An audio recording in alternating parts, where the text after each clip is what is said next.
नमस्कार, स्वागत है आप सभी का हमारे YouTube channel classroom chronicles by DS. आज हम पढ़ेंगे 2 जुलाई 2025 के सभी इम्पोर्टेंट करंट अफेयर्स। तो चलिए शुरू करते हैं। आज का हमारा पहला प्रश्न है, यूएफओ डे कब मनाया जाता है? 2 जुलाई। हर साल यह 2 जुलाई को मनाया जाता है। 2 जुलाई को कुछ और भी महत्वपूर्ण दिवस मनाए जाते हैं, जैसे राष्ट्रीय चिकित्सा दिवस, विश्व खेल पत्रकार दिवस। हमारा अगला प्रश्न है, किसने 2025 ओपन बैडमिंटन एकल खिताब जीता है? आयुष शेट्टी ने। हमारा अगला प्रश्न है, भारत का पहला लकड़ी का गुरुद्वारा कहाँ खुला है? फजिल्का में। भारत के पंजाब राज्य के फजिल्का जिले में स्थित भारत का पहला पूर्णतः लकड़ी से निर्मित गुरुद्वारा श्री नानक निवास श्रद्धा और सेवा का एक अनुपम उदाहरण बनकर उभरा है। यह गुरुद्वारा फिनलैंड से आयातित देवदार लकड़ी से पूरी तरह से निर्मित है और इसे पुलिस लाइन परिसर के अंदर स्थापित किया गया है। यह धार्मिक स्थल न केवल आध्यात्मिक आस्था का प्रतीक है, बल्कि स्थायी वास्तुकला और सार्वजनिक सेवा के सम्मान का भी प्रेरणादायक उदाहरण है। हमारा अगला प्रश्न है, किस देश की पीएम पी सिनवत्रा को प्रधानमंत्री पद से निलंबित किया गया? ये थाईलैंड की पीएम थी। थाईलैंड के संवैधानिक न्यायालय ने कंबोडिया के पूर्व प्रधानमंत्री हुन सेन के साथ लीक हुए फोन कॉल के कारण इनको प्रधानमंत्री पद से निलंबित किया। थाईलैंड की कैपिटल है बैंकॉक, करेंसी है थाई बात, पीएम थी पी सिनवत्रा और भारत थाईलैंड के बीच में मैत्री अभ्यास होता है। हमारा अगला प्रश्न है, कहाँ पर प्राचीन हड़प्पाकालीन कब्रगाह की खोज की गई है? गुजरात में। गुजरात के कच्छ जिले के लाखापर गांव में एक प्रारंभिक हड़प्पाकालीन कब्रगाह की खोज हुई है। यह खोज केरल विश्वविद्यालय के पुरातत्व विभाग द्वारा की गई है। गुजरात से संबंधित कुछ और भी जानकारी है। गुजरात में आषाढ़ी बीज त्योहार मनाया गया। अडानी ग्रुप ने गुजरात के कच्छ में भारत का पहला of grid green hydrogen plant शुरू किया। एशियाई भारोत्तोलन चैंपियनशिप 2026 की मेजबानी अहमदाबाद करेगा। गुजरात 100% विद्युतीकरण रेल नेटवर्क वाला 24वां राज्य बन गया। गुजरात सरकार ने ईवी मोटर वाहन कर को घटाकर 1% कर दिया। गुजरात पुलिस ने GP Drishti drone response and aerial surveillance tactical intervention कार्यक्रम शुरू किया। गुजरात के अलमसद चीकू को जीआई टैग मिला है। गुजरात से संबंधित और जानकारियां हैं, जैसे गुजरात की कैपिटल है गांधीनगर, सीएम है भूपेंद्र भाई पटेल, गवर्नर है Acharya Devvrat, green national park और नल सरोवर लेक यहाँ पर स्थित है, थोल लेक है, कंकरिया लेक है, खिजड़िया लेक है। अगला प्रश्न है हमारा, किसने गुरु गोरखनाथ आयुष विश्वविद्यालय का उद्घाटन किया है? राष्ट्रपति द्रौपदी मुर्मू ने। राष्ट्रपति द्रौपदी मुर्मू ने राज्यपाल आनंदीबेन पटेल और मुख्यमंत्री योगी आदित्यनाथ की मौजूदगी में गोरखपुर में सहयोगी गोरखनाथ आयुष विश्वविद्यालय का उद्घाटन किया। हमारा अगला प्रश्न है, किस न्यूयॉर्क सिटी को सम्मान मिला है? राधानाथ स्वामी को। हमारा अगला प्रश्न है, किसको 2023 शंकरदेव पुरस्कार से सम्मानित किया गया? सोनल मानसिंह को। हमारा अगला प्रश्न है, किसने पीएसए महिला challenger players of the season का पुरस्कार जीता है? अनाहत सिंह ने। हमारा अगला प्रश्न है, किसको मातृभूमि साहित्य पुरस्कार से सम्मानित किया गया? सारा जोसेफ को। हमारा अगला प्रश्न है, जीएसटी कलेक्शन कितने साल में दोगुनी होकर 22.8 लाख करोड़ के रिकॉर्ड लेवल पर पहुंचा है? 5 सालों में। हमारा अगला प्रश्न है, किस केंद्रीय मंत्री ने फुटबॉल का स्कूल कार्यक्रम के तहत कोलकाता में फुटबॉल वितरण की शुरुआत की है? धर्मेंद्र प्रधान ने। केंद्रीय शिक्षा मंत्री धर्मेंद्र प्रधान ने कोलकाता पश्चिम बंगाल के पीएम श्री केंद्रीय विद्यालय फोर्ट विलियम में फुटबॉल का स्कूल कार्यक्रम का उद्घाटन किया। इस पहल को शिक्षा मंत्रालय और ऑल इंडिया फुटबॉल फेडरेशन ने मिलकर आयोजित किया। इस कार्यक्रम के तहत कोलकाता जिले के 349 स्कूल में और 2487 फीफा फुटबॉल वितरित किए गए हैं। हमारा अगला प्रश्न है, किस देश के शोधकर्ताओं ने शासन सिंथेटिक मानव जुनून परियोजना शुरू की? ब्रिटेन ने। यूनाइटेड किंगडम के शोधकर्ताओं ने एक महत्वाकांक्षी पहल शुरू की है, सिंथेटिक ह्यूमन जीनोम प्रोजेक्ट, जो मानव जीवन को पढ़ने से लेकर उसे लिखने के प्राप्त तक की एक साहित्यिक छलांग का प्रतिनिधित्व करता है। ब्रिटेन की कैपिटल है लंदन, करेंसी है पौंड स्टर्लिन और पीएम है कैरिर स्टारमर। ब्रिटेन से संबंधित जानकारी है। यूनाइटेड किंगडम ने भारत की नौसेना के साथ उत्तरी अरब सागर में पासेक्स अभ्यास का आयोजन किया। ब्रिटेन ने यूक्रेन के लिए $2 बिलियन के मिसाइल सौदे की घोषणा की। एक टूल्स को अपराध घोषित करने वाला पहला देश ब्रिटेन बनेगा। ट्यूलिप सिद्दीकी ने ब्रिटेन के वित्त मंत्री के पद से इस्तीफा दिया।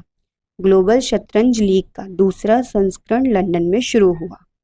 हमारा अगला प्रश्न है, किसने फॉर्मूला 1 ऑस्ट्रेलिया ग्रैंड प्रिक्स जीती है? लैंडो नॉरिस ने। हमारा अगला प्रश्न है, कहाँ पहला एस्ट्रो टूरिज्म फेस्टिवल मनाया गया है? लद्दाख में। लद्दाख ने विमान आधारित पर्यटन को बढ़ावा देने की दिशा में एक ऐतिहासिक कदम उठाया है। हाल ही में लेह में आयोजित पहले एस्ट्रो टूरिज्म फेस्टिवल का सफल समापन हुआ। यह 2 दिवसीय आयोजन लद्दाख पर्यटन विभाग और भारतीय खगोल भौतिकी की संस्था IIA बेंगलुरु के सहयोग से किया गया, जिसका उद्देश्य लद्दाख को खगोल पर्यटन एस्ट्रो टूरिज्म के प्रमुख गंतव्य में शामिल करना है। हमारा अगला प्रश्न है, पहले आसियान इंडिया क्रिश्चियन डायलॉग किस शहर में आयोजित हुआ? चेन्नई। केंद्रीय पतन पोत परिवहन एवं जलमार्ग मंत्री श्री सर्बानंद सोनोवाल ने चेन्नई में पहले आसियान इंडिया क्रिश्चियन डायलॉग का उद्घाटन किया। यह आयोजन भारत और दक्षिण पूर्व एशियाई देशों के बीच समुद्री सहयोग को नई दिशा देने की दिशा में एक महत्वपूर्ण कदम है। इस पहल से क्रूज पर्यटन को बढ़ावा मिलेगा और क्षेत्रीय संपर्क मजबूत होगा। हमारा अगला प्रश्न है, किसने वन स्टार्टअप प्लेटफॉर्म के रूप में रेल वन ऐप लॉन्च किया? अश्विनी वैष्णव ने।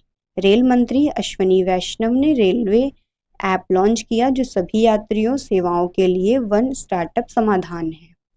हमारा अगला प्रश्न है, किसने military institutes of technology MILIT की फुल फॉर्म है पुणे की कमान संभाली है?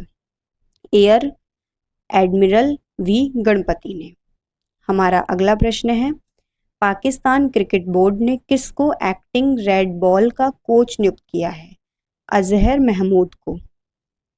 हमारा अगला प्रश्न है, हांगकांग इंटरनेशनल कन्वेंशन HKC का प्राथमिक उद्देश्य क्या है? जहाज का सुरक्षित पर्यावरण की दृष्टि से सही पुनर्चक्रण सुनिश्चित करना। SBI से संबंधित जानकारी है। इस बार SBI डे की 17वीं वर्षगांठ थी। हेडक्वार्टर ऑफ SBI मुंबई में है। SBI के चेयरमैन है चाला श्रीनिवास शेट्टी। हमारा अगला प्रश्न है, FSIB financial service institute bureau के हेड कौन है? भानु प्रताप शर्मा। हमारा अगला प्रश्न है, एयर ऑफिसर इंचार्ज एडमिनिस्ट्रेशन किसे नियुक्त किया गया है? Air marshal S Shiv Kumar को। हमारा अगला प्रश्न है, PM मोदी अपने देशों की यात्रा में किन किन देशों का दौरा करेंगे? PM मोदी अभी हाल ही में 5 देशों की यात्रा पर निकले हैं। ये सभी 5 देशों के नाम हैं। सबसे पहले वे घाना जाएंगे, फिर ट्रिनिडाद एंड टोबैगो है, अर्जेंटीना, ब्राज़ील और नाम्बिया। ये 5 देशों के नाम आपको याद होने चाहिए। अगला है, PM मोदी 2 जुलाई से लेकर 9 जुलाई तक इन सभी 5 देशों का दौरा करेंगे। वे सबसे पहले घाना पहुंचेंगे और वहां के राष्ट्रपति जॉन ड्रमानी महामा से मिलेंगे। फिर ट्रिनिडाद एंड टोबैगो के राष्ट्रपति हैं क्रिस्टीना कार्लन कैंगुलू, अर्जेंटीना के राष्ट्रपति हैं जाविर मिली, ब्राज़ील के राष्ट्रपति हैं लुजी इनक्यू लुला दा सिल्वा, नाम्बिया के राष्ट्रपति हैं डॉक्टर निम्बो नांदी नदीवा। हमारा अगला प्रश्न है, इस बार की ब्रिक्स समिट कहाँ पर आयोजित की जाएगी? ब्राज़ील में। मोदी जी सबसे पहले घाना जाएंगे और उसके बाद ब्राज़ील में इस बार की 17वीं ब्रिक्स समिट को अटेंड करेंगे। हमारा अगला प्रश्न है, मड वोल्केनो कहाँ पर आया है? ताइवान में। हमारा अगला प्रश्न है, जिंदोधार के लिए चर्चा में रहा करियाचली द्वीप किस समुद्री संरक्षित क्षेत्र में स्थित है? Gulf of Mannar marine national park में। हमारा अगला प्रश्न है, नासा के टेस्ट मिशन द्वारा खोजा गया TOI 4465b क्या है? Gas giant exoplanet. हमारा अगला प्रश्न है, किसने राष्ट्रपति अंतरिक्ष स्टेशन पर प्रदर्शित मायोजेनिस IIS प्रोग्राम का शुभ आरंभ किया है? ग्रुप कैप्टन शुभांशु शुक्ला ने। इससे संबंधित कुछ जानकारी है, जैसे ग्रुप कैप्टन शुभांशु शुक्ला ने हाल ही में अंतर्राष्ट्रीय अंतरिक्ष स्टेशन ISS पर पथ प्रदर्शक मायोजेनिस प्रोग्राम का शुभ आरंभ किया, जो अंतरिक्ष अनुसंधान में भारत की प्रगति को दर्शाता है। मायोजेनिस मांसपेशियां फाइबर बनाने की एक प्रक्रिया को कहा जाता है। यह एक जटिल और नियंत्रित प्रक्रिया है जो कंकाल की मांसपेशी ऊतक को विकसित करने और बनाए रखने के लिए महत्वपूर्ण है। मायोजेनिसिस शरीर की मांसपेशियों को बनाने में मदद करता है, जो आंदोलन, मुद्रा और चयापचय का समर्थन करते हैं। यह मेटाबॉलिस्ट नामक अग्रदूत कोशिकाओं के बहुकेंद्रीय मांसपेशी फाइबर में परिवर्तन के माध्यम से होता है। मायोजेनिसिस का अध्ययन मांसपेशियों की बीमारियों को समझने और उपचार विकसित करने में मदद करता है। हमारा अगला प्रश्न है, हाल ही में हूल दिवस मनाया गया है 30 जून को। यह आप सभी ने पढ़ा होगा। आदिवासी इतिहास की घटना संथाल, जब 1857 का विद्रोह हुआ था, ये तब झारखंड में फैला था और तभी से 30 जून को ये हूल दिवस मनाया जाता है भारत में। हमारा अगला प्रश्न है, दलाई लामा का 90वां जन्मदिन कब है? 6 जुलाई को। दलाई लामा तेंजिन ग्त्सो तिब्बती बौद्ध धर्म के आध्यात्मिक नेता हैं। उनके हालिया बयानों ने दलाई लामा की संस्था के भविष्य के बारे में चर्चा को जन्म दिया है। 30 जून 2025 को उन्होंने संकेत दिया कि इस संस्था की निरंतरता एक परिभाषित ढांचे के तहत होगी। यह बयान ऐसे समय में आया है जब 6 जुलाई 2025 को उनका 90वां जन्मदिन आने वाला है। 2 जुलाई से लेकर 4 जुलाई तक धर्मशाला के मैक्लियो गंडगंज में एक धार्मिक सम्मेलन होगा, जिसमें दलाई लामा का एक वीडियो बयान अपेक्षित है। यह बयान उनके उत्तराधिकारी के चयन की प्रक्रिया का रूपरेखा कर सकता है। हमारा अगला प्रश्न है, हाल ही में हुई प्रगति ने अलमैग्नेट के आकर्षण गुण का खुलासा किसने किया है? पदार्थ विज्ञान ने। अगला प्रश्न है, किस राज्य की फ्लाइट को नेविगेशन संबंधी समस्याओं के कारण वापस लौटना पड़ा? दिल्ली और जम्मू कश्मीर की। हाल की घटनाएं GPS हस्तक्षेप के बढ़ते खतरे को दर्शाती हैं।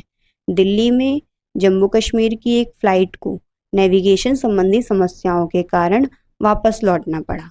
इसी तरह होम्यूज जल ड्रम मध्य के पास 2 टैंकर आपस में टकरा गए GPS के कारण। जेदा के पास एक कंटेनर जहाज फंस गया है। ये सभी घटनाएं GPS हस्तक्षेप से उपजी हैं, जो समुद्री और हवाई नेविगेशन के लिए चुनौती बन गई है। तो आज के लिए इतना ही। धन्यवाद आप सभी का। इसके अलावा हमारे टेलीग्राम चैनल पर आपको ये पूरी PDF मिल जाएगी और हमारे वीडियो के डिस्क्रिप्शन में भी आपको ये पूरी PDF मिल जाएगी। अगर आपको किसी भी प्रकार का डाउट हो तो कमेंट सेक्शन में ज़रूर बताएं। लाइक सब्सक्राइब ज़रूर करें। वीडियो को देखना ना भूलें। Thank you for watching.